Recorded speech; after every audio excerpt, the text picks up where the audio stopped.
Hello everyone, আসসালামু আলাইকুম। Welcome to ইউটিউবের নিউ ভিডিও।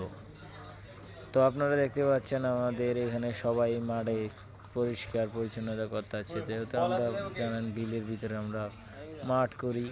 তো মাঠ করতে আসি, মাঠ সবাই মিলে করতে আসি এবং কি লেপতে আসি। এই যে কেউ নাড়া কাটে, কেউ করে।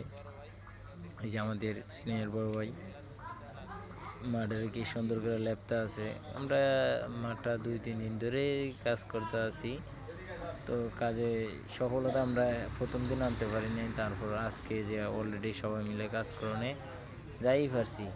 আমরা ইনশাল্লাহ দিলে কাজ শেষ করছি, আর আগামী দিন থেকে ইনশাল্লাহ দিলে খেলা আরম্ভ হবে। আর এখানে ভালো একটা টুর্নামেন্ট খেলা হবে, যেহেতু আমরা এখন কুমিল্লা আছি। কুমিল্লা লালবাগ কিষণ ফ্যাক্টরির পাশে দিয়েই আছি আমরা। তো এখানে আমাদের বাসা, তো এখানে আমরা স্থানীয় না, তো এখানে আমরা এই খেলা শুরু